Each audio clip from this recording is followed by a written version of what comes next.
প্রিয় দর্শক, আজকে আমি যে বিষয়টি নিয়ে কথা বলবো সেটি হচ্ছে আনলিভ ক্যালকুলেশন বা অর্জিত ছুটির টাকার হিসাব। অনেকে আমরা মনে করি অর্জিত ছুটির টাকার হিসাব হয় বেসিক স্যালারি বা মূল মজুরির উপর। অনেকেই আমরা চিন্তা করি এটি গ্রস স্যালারির উপর নির্ভর করে ক্যালকুলেশন হয়ে থাকে। তো এই ধরনের নানান বিষয় নিয়ে আমাদের মধ্যে কনফিউশন রয়েছে।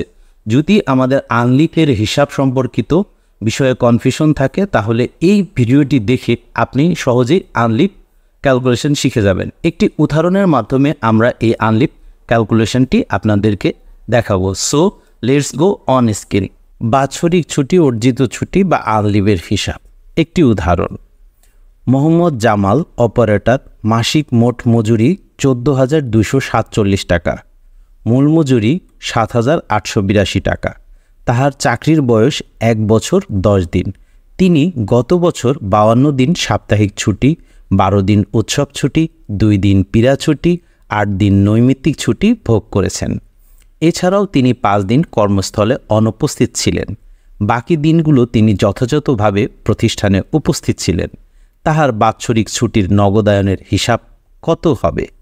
এই উদাহরণটির মাধ্যমেই আমরা আনলিভ ক্যালকুলেশনটি শিখে যাব।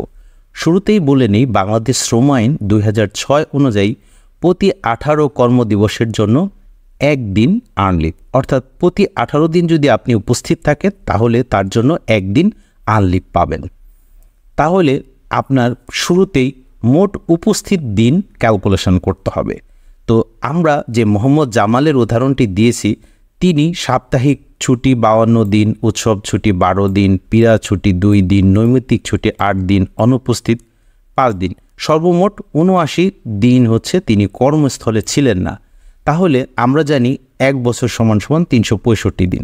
365 দিন থেকে এই যে তিনি কর্মস্থলে উপস্থিত ছিলেন না, এই দিনগুলো অর্থাৎ 79 দিন যদি আমরা বাদ দেই তাহলে তার মোট উপস্থিত দিনের পরিমাণ দাঁড়াচ্ছে হচ্ছে 286 দিন।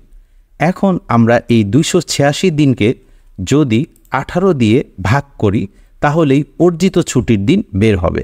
যেমন এইখানে দেখুন, বাৎসরিক অর্জিত ছুটির দিন 286 ভাগ 18, এটির ভাগফল হবে 15.89 দিন। আপনি যদি ক্যালকুলেটর নিয়ে দেখেন তাহলে 286কে 18 দিয়ে ভাগ করবেন। শুরুতেই হচ্ছে মোট উপস্থিত দিনকে 18 দিয়ে ভাগ করবেন, তাহলে আনলিভের যে দিনগুলো সেটা বেরিয়ে যাবে। এরপর হচ্ছে তার 1 দিনের বেতন বের করতে হবে। আনলিভ সবসময় মোট মজুরি অর্থাৎ গ্রস স্যালারির উপর হিসাব করা হয়।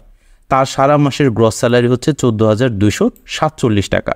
তাকে আমরা 30 দিয়ে ভাগ করব। আমরা জানি 1 মাস সমান 30 দিন, অর্থাৎ 30 দিয়ে ভাগ করলেই তার 1 দিনের স্যালারি, অর্থাৎ এইটা যদি আপনি ক্যালকুলেটরে করে দেখেন তাহলে তার 1 দিনের স্যালারি হচ্ছে 474.9 টাকা। এটি বেরিয়ে যাবে।